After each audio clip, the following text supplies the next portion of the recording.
4.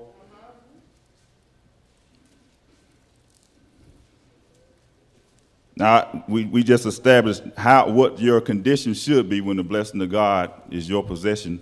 Your mind needs to be transformed and renewed to the place where you know what to do once the blessing of God is yours. There's another reason beyond that, really. Now, rich for a reason. The reason that God makes us rich and blesses us is to put him on display, is to be his witnesses, is to point everybody to Christ.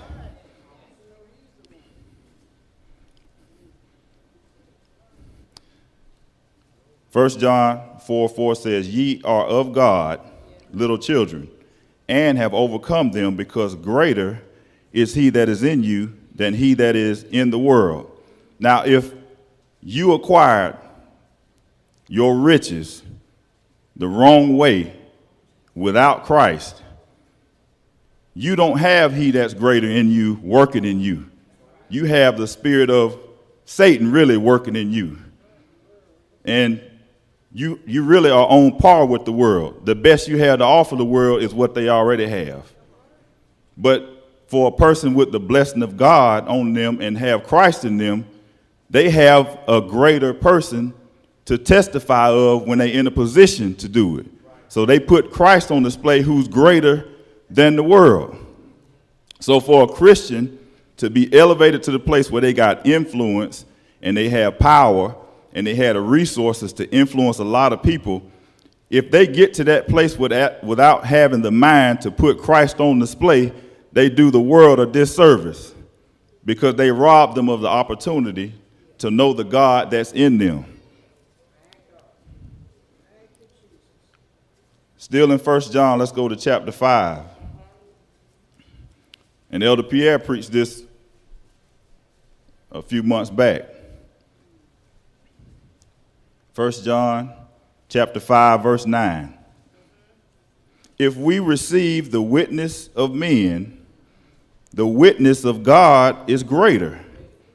For this is the witness of God, which he hath testified of his Son. So people will receive the witness of men. So if you already have influence and your witness carries some weight already, shame on you to have Christ in you, the hope of glory, having been promoted by the blessing of God, and then not share with them the greater witness. If I acquire all of this stuff and I acquire this influence and this power, and the best I share with you from that position is how wonderful I am, or just the stuff that I got, and I neglect to mention the person who has the greater witness, then I just failed to understand why I'm rich for a reason. Jesus is the reason I'm rich, but it's to put him on display, and that's been God's agenda the whole time. When he was dealing with Israel in Isaiah 43:7, he talks about that he made them for his own glory. And then you go down to verse 10, he told them that ye are my witnesses.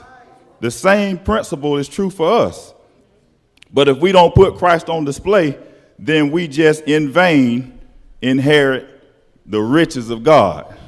The blessing of God maketh me rich, but it's for me to promote who he is. It's for me to get his name out. And going back to Psalm 73, I'm not going to read all of them, just want to go to the end. But there's a difference between, and this is the reason why we should never envy the wicked for the riches that they have. We should never envy the riches and at the expense of neglecting the blessing. You can acquire riches different ways, but you can't just buy God's blessing. He has to be the one to give that to you.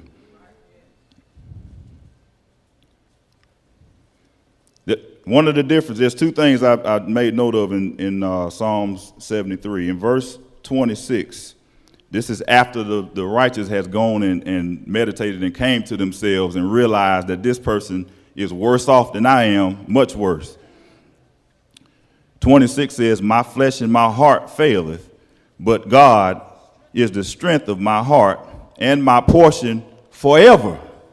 We got a better promise from God because it's forever.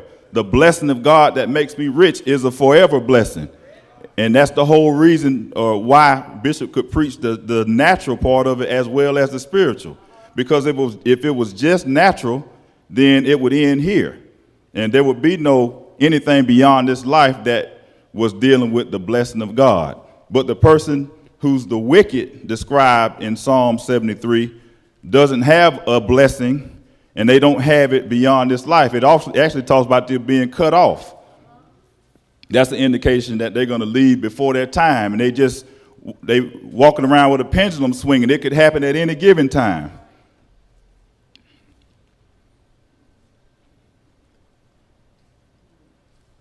(28) This is the reason. But it is good for me to draw near to God. I have put my trust in the Lord God, that I may declare all thy works. It's putting him on display again. So who's in us is our preoccupation should be to get to a certain place in God just so we can put him on display. It's not the things that come as a byproduct of putting him on display. Those things come in the process of putting Christ on display. But that's not the ultimate goal. So in the material sense, I'm not trying to be blessed by God just to get a house or just to get a car or just to get a promotion or just to get a spouse. When my focus is promoting God's agenda and taking his name to the world at large,